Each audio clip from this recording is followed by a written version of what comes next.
안녕하세요. 책 읽어주는 그녀, 라라입니다. 제가 오늘 소개해드릴 책은 베스트셀러 3권이 한 세트로 묶인 특별판 50에 읽는 동양고전 세트입니다. 이 책은 2025년 6월에 출간되어 현재 입문 부문 베스트셀러인 책이에요. 출판사는 유노북스, 저자는 최종혁, 강기진, 최성목님입니다. 이 책은 30만 독자의 선택, 50에 읽는 동양고전 시리즈 한정판 특별 세트입니다. 50에 읽는 논어, 50에 읽는 주역, 50에 읽는 손자병법까지 총 3종으로 구성한 이번 세트는 소장용 구글 케이스에 한정판 필사지까지 구성하고 있습니다. 50에 읽는 논어 개정 증보판은 시대에 따라 편집되고 증보된 논어처럼 오늘의 50에 꼭 맞는 고전으로 다시 태어나 선보이고 있습니다. 초판의 논어 50수와 50에 공감 가는 이야기들을 바탕으로 논어에서 새롭게 엄선한 10수를 더해 전해줍니다. 50이 마주하는 고민, 흐름, 강점, 노력, 이유, 마음, 태도, 예의, 선택, 정의, 전환과 앞으로 나아갈 방향에 대한 통찰을 60수로 완성한 최고의 논어 대종서입니다. 이제 인생은 속도가 아니라 방향이다. 20만 명의 선택과 공허와 가벼움을 채우는 논어 60수를 담고 있습니다. 이 책은 각 문장마다 지금 우리의 상황과 연결되는 해설이 실려 있습니다. 읽다 보면 공자의 말이 내 마음을 이렇게 정확히 꿰뚫을 수 있구나 싶을 만큼 깊은 울림을 주는 책이에요. 50에 읽는 주역은 한평생 주역에 천착해온 우리나라 최고의 역학자인 강기진 님이 대한민국의 희망인 우리 시대 50에 특히 필요한 25수를 담아 전해주고 있습니다.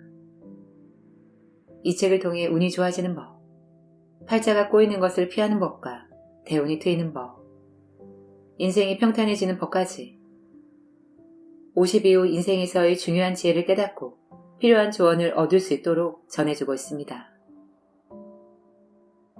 이 책은 읽다 보면 스스로를 탓하던 마음이 조금씩 정리되고 내가 처한 흐름을 억지로 바꾸려 애쓰는 대신 흐름을 이해하고 타이밍을 기다릴 줄 아는 지혜를 주는 현실적인 위로를 주는 책이에요. 50에 읽는 손자병법은 50을 위한 인생 병법서입니다. 이 책을 통해 자신을 둘러싼 상황과 자신에게 필요한 변화를 읽는 법, 내게 유리한 길을 찾기 위한 전략을 세우는 법, 복잡한 감정들을 현명하게 다루는 법, 인간관계에서 이익을 나누며 공존하는 법, 약세로 진입하는 인생을 다시 강세로 전환하는 법을 제시하여 설명하고 있습니다. 이 책은 50 이후 약세로 들어가는 시기라 느꼈을 때 당장의 손해보다 전체의 그림을 보는 시야를 키워주는 해안을 주는 책이에요. 또한 이번 특별 세트에는 3권의 고전에서 뽑은 핵심 문장을 손으로 쓸 수 있는 한정판 필사집도 포함되어 있습니다. 90개의 핵심 문장을 직접 써보며 나만의 고전으로 체화할 수 있는 특별한 경험을 제공하는 구성입니다. 90개의 명문장을 통해서 책을 읽는 데서 멈추지 않고 고전을 나만의 언어로 옮겨보는 시간이 정말 좋았습니다. 저는 이 책들을 읽고 한 문장씩 필사를 따라가면서 문득 내가 나를 조금 더 이해하게 됐다는 느낌을 받았어요. 짧은 문장 하나에도 수천 년의 지혜가 담겨 있었고 그 문장을 내 손으로 써내려가며 누구보다 나 자신에게 집중할 수 있었습니다. 지금 내 삶의 방향이 어딘가 어지럽고 불확실하게 느껴진다며 이 책이 훌륭한 지침서가 되어주는 최고의 책이에요.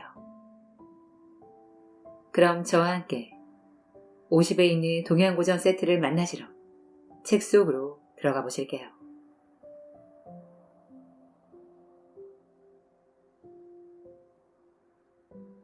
굽이치는 인생을 다잡아주는 공자의 말. 이제 인생은 속도가 아니라 방향이다. 20만 명이 선택한 공허와 가벼움을 채우는 논어 60수. 50에 꼭 기억해야 할 6글자. 오도 1,2간지. 공자는 50이 넘어서야 왕의 부름으로 정치 일선에 나섰지만 이른 것 없이 60 중반에 이국을 떠돌아야 했습니다. 그럼에도 공자는 좌절하지 않고 학문에 정진하며 자신만의 길을 걸었습니다. 70이 넘은 나이에 공자는 자신의 삶을 나의 길은 하나로 깨어있다. 세상의 흐름에 흔들리지 않고 내 길을 지금까지 일관되게 걸어왔다. 오도 1,2관지라고 요약했습니다.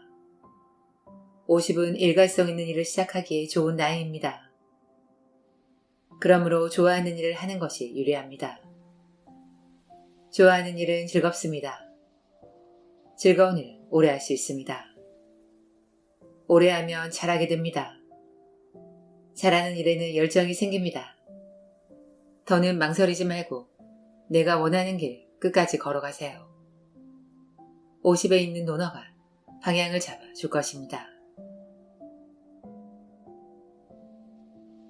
1강. 공허한 50에게 공자가 하는 말.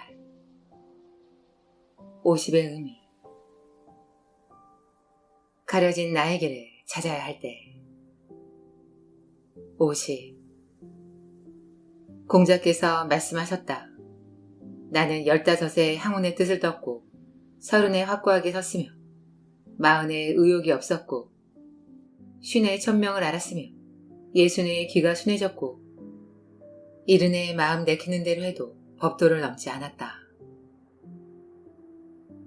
자왈 56 오이지우하 31입 42부로 52지 천명 62이순 72종 심소유 분류구 위정편 4장. 1980년대 후반 20대 중반의 청년 가객 유재하가 부른 가리워진 길은 마치 안개 속을 걷는 듯한 인생의 품격을 담고 있습니다. 보일 듯 말 듯 가물거리는 안개 속에 쌓인 길. 잡힐 듯 말 듯 멀어져가는 무지개와 같은 길. 그 어디에서 날 기다리는지 둘러보아도 찾을 수 없네. 그대여 힘이 되주오. 나에게 주어진 길 찾을 수 있도록. 그대여 길을 터주오. 가리워진 나의 길. 25세 나이로 단 한 장의 앨범만 남기고 떠난 그가 살아있다면 지금은 60대 중반입니다. 그보다 30년을 더 살아 50이 되고 60이 돼도 여전히 많은 이가 가리워진 그 길을 찾지 못하는 것 같습니다. 어쩌면 우리 인생은 보일 듯 말 듯 가물거리는, 잡힐 듯 말 듯 멀어져가는 그 길을 걸어가는 나그네인지도 모릅니다. 나이 50에 천명을 한 공자. 공자는 30즈음 사학을 열며 학문적으로 독립했습니다. 특히 30대 초반 주나라 주도읍 나급을 방문해 노자를 만난 이후 사학을 찾는 제자들의 수가 급증했다고 하니 경제적 독립과 사회적 독립은 자연스러운 결과였습니다. 30대 중반에는 망명길에 오른 노나라 왕과 함께 제나라로 가서 정치를 논하기도 했습니다. 공자의 40대는 난을 일으킨 양호가 공자를 초빙했으나 가지 않았다는 48세의 기록이 유일합니다. 공자는 40을 불혹이라 했습니다. 불혹은 흔들리지 않음입니다. 특히 사람에 흔들리지 않습니다. 공자는 나이 40즈음에 사람을 제대로 보는 지혜를 갖게 된 것입니다. 공자는 젊어서부터 정치를 하고 싶어 했지만 노나라 실세였던 사만의 저지로 50이 넘어서야 정치에 뛰어들었습니다. 전쟁과 불의가 넘치는 격변의 춘추 시대였지만 이와 덕이 살아있는 나라다운 나라를 만드는 것을 천명으로 생각했던 공자는 50대 초반의 왕의 부름으로 정치에 나서게 됩니다.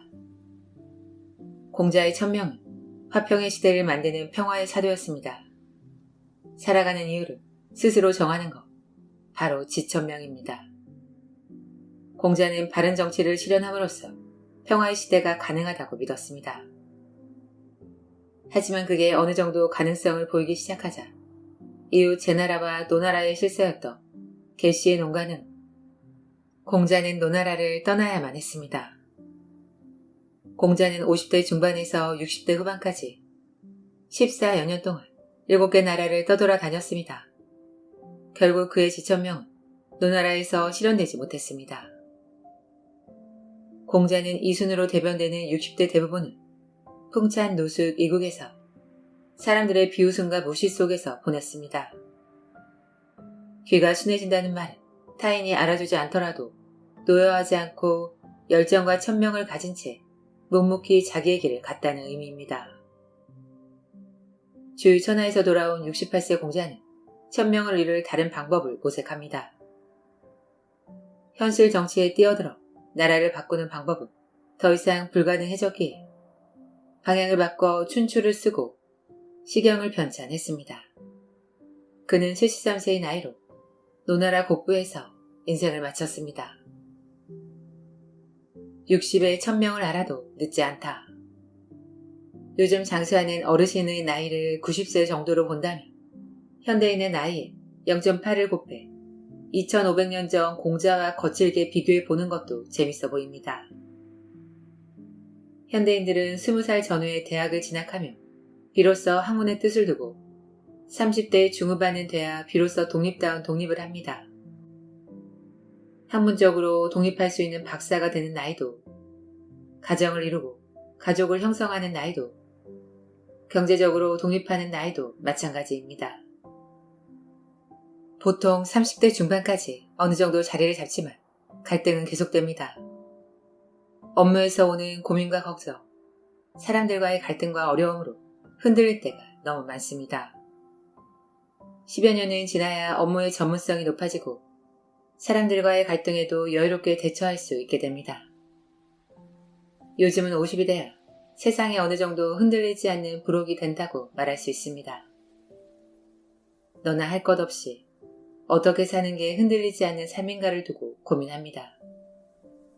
50이 되면 경제적인 안정에 자유로운 몸이 돼 편안하게 살아갈 수 있다는 막연한 희망이라도 있었습니다. 그러나 막상 50이 넘고 환갑이 지나도 불안한 직업과 들쭉날쭉한 수입에 흔들리는 삶에서 벗어나기가 어렵습니다. 공자는 40에 흔들림을 졸업하고 부록이 됐다는데 우리는 어찌하여 환갑이 되도록 계속 흔들리고만 있는 걸까요? 공자는 40에 세상의 다양한 문제에서 흔들림을 졸업하고 부록이 됐다는데 똑똑한 우리는 어찌하여 환갑이 되도록 먹고 사는 문제조차 해결하기 어려운 것일까요? 춘추시대의 50대의 공자가 이룬 지천명을 우리는 60대에 이뤄도 늦지 않습니다.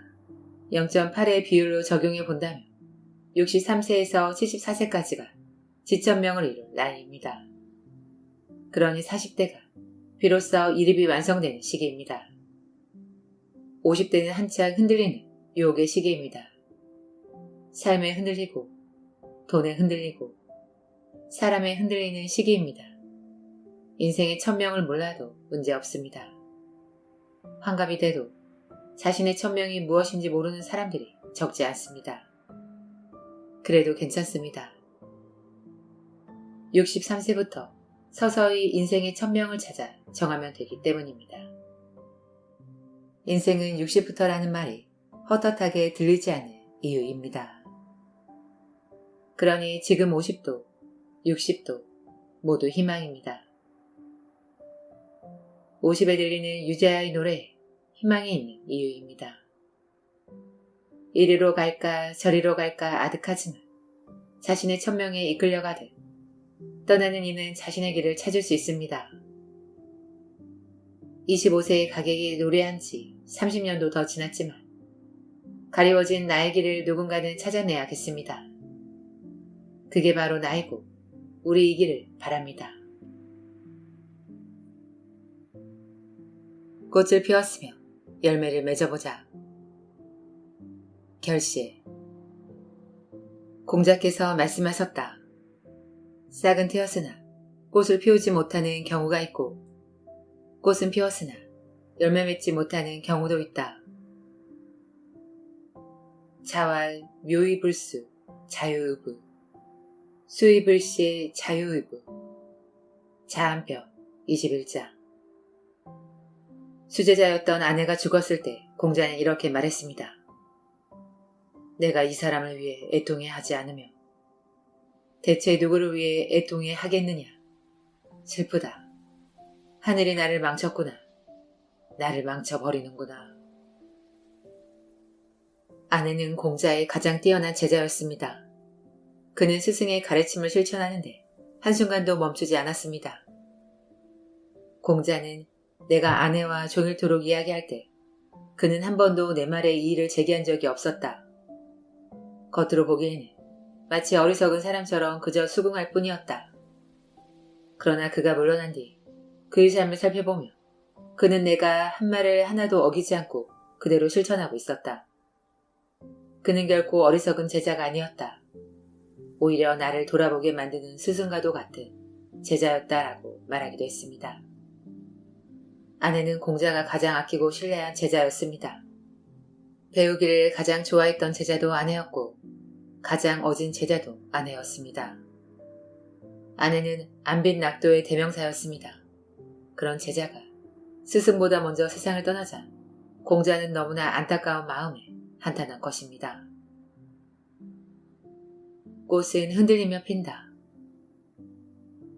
어려서 총명했으나 커서 눈에 띄지 않는 경우가 있습니다. 입학은 했으나 졸업을 하지 못하는 경우가 있고 졸업은 했으나 취업을 하지 못하는 경우가 있습니다. 취업은 했으나 승진을 하지 못하는 경우가 있고 승진은 했으나 임원이 되지 못하는 경우가 있습니다. 임원은 됐으나 대표가 되지 못하는 경우가 있고 대표는 됐으나 명예롭지 못한 경우가 있습니다. 사업은 시작했으나 5년을 넘기지 못하는 수가 있고 5년은 넘겼으나 손해를 보는 수가 있습니다. 수익은 발생하나 성장이 어려운 상황에 몰리기도 합니다. 30에 일입은 했으나 40에 불혹이 쉽지 않은 경우가 있고 40에 불혹은 했으나 50에 지천명이 힘든 경우도 있습니다. 50에 지천명은 됐으나 60에 이순이 어려운 경우가 있고 60에 이순은 됐으나 70에 마음 둘 곳이 없는 경우도 있습니다. 흔들리지 않고 피는 꽃이 어디 있으랴. 젖지 않고 피는 꽃이 어디 있으랴 노래한 시인이 있습니다.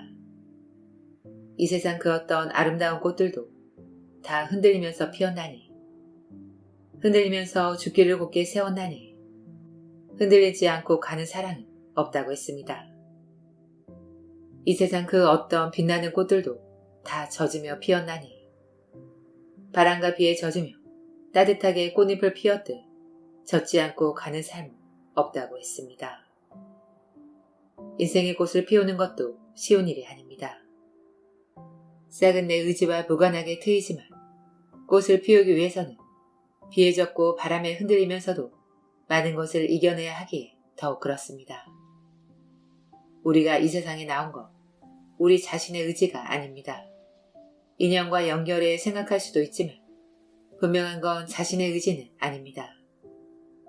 그래서 그것을 하늘의 영역으로 돌려 인명은 제천이라 사람의 목숨은 하늘에 달려있다고 옛사람들이 말했는지도 모릅니다. 새롭게 태어나는 모든 것 다 그만한 가치가 있습니다. 인간이든 동물이든 식물이든 생명이 있는 모든 것의 시작에는 셀 수 없는 가치가 있는 것입니다. 꽃 피우는 40, 열매 맺는 50. 40은 꽃을 피우기에 가장 적당한 시기가 아닐까 생각합니다. 가장 왕성하게 노력하는 시기, 가장 치열하게 살아가는 40대가 인생의 아름다운 꽃이 될 가능성이 높습니다. 경제적으로 수입이 가장 많은 시기, 가정적으로도 활기가 가장 넘치는 시기, 직장에서도 승진하기 가장 좋은 시기, 신체적으로도 아직 버틸 만한 시기, 사회적으로도 인정받기 좋은 시기로 인생의 꽃을 피울 가장 좋은 나이가 바로 부록의 40대인 듯합니다. 열매 맺기에 가장 좋은 시기는 50대가 아닐까 합니다. 꽃이 핀다고 바로 열매가 맺히는 건 아닙니다. 열매는 자라고 익어가는 시간이 필요합니다. 기다리지 않고 맺는 열매가 어디 있으랴. 이 세상 그 어떤 달콤한 열매도 다 때를 기다리면서 익었나니, 여름과 겨울을 기다리면서 천년 향기를 만들었나니, 기다리지 않고 맺는 열매가 어디 있겠습니까? 사랑하는 사람들이 만나 가정을 이루고 사회의 건전한 일원으로 역할을 다하는 것만으로도 박수받아 마땅하지만, 싹은 트였으나 꽃을 피우지 못하는 경우가 있고, 꽃은 피었으나 열매를 맺지 못하는 경우도 있다는 공자의 말은 무엇을 함의할까요? 싹으로 튀었으며 꽃을 피워야 하고, 꽃을 피웠으며 당연히 열매까지 맺기를 바라는 간절한 마음이었을 것입니다. 누구의 마음이 그러지 않겠습니까? 죽고 사는 문제만 아니라면 누구든 당연히 꽃 피고 열매 맺기를 바라겠지요. 50에 서서 그간의 삶을 되돌아봤을 때 이 정도면 됐다고 생각한다면 인생의 열매를 맛본 것일 수도 있겠지만, 아직 뭔가 아쉬움이 남는다면 잠깐 멈추고 생각해 봐야 합니다. 이때야말로 인문학의 힘이 필요합니다. 역사, 문학, 철학, 고전의 도움이 필요할 때입니다. 50은 인문학을 공부하기 참으로 적당한 시기입니다. 타인의 요구에 의해서가 아니라 스스로의 필요에 의해서입니다. 스스로의 질문에 답하기 위해 책을 읽는 50대의 독서가 바로 인문학의 시작입니다. 옛 사람들은 인생을 어떻게 살았는가? 그게 역사입니다. 세상 사람들은 어떤 인생을 살아가는가? 그게 문학입니다. 사람들은 어디서 와서 어디로 가는가? 나는 누구인가? 삶이란 무엇인가? 그게 철학입니다. 누구에게도 적용해도 좋을 오래된 지혜가 담긴 이야기는 무엇인가? 그게 고전입니다. 공자는 가장 사랑하는 제자의 죽음 앞에서 싹은 트였으나 꽃을 피우지 못하는 수가 있고, 꽃은 피었으나 열매 맺지 못할 수도 있다며 안타까워했습니다. 2500년이 지났지만 공자는 여전히 지천명의 사람들에게 말하고 있습니다. 꽃을 피웠으며 제발 열매까지 맺어보자고 말입니다. 지금까지의 삶이 마음에 들지 않는다면 마음에 드는 열매를 남기기 위해서라도 50대를 잘 보내라 합니다. 억울해서라도 한 번 더 힘을 내고 도전할 수 있는 나이가 50대라 합니다. 지금까지 잘 살아왔다면 더 가치 있는 자신과 세상을 위해 무엇인가 해야 할 한 번 더 가치를 올릴 수 있는 절호의 시간이 50대라 합니다.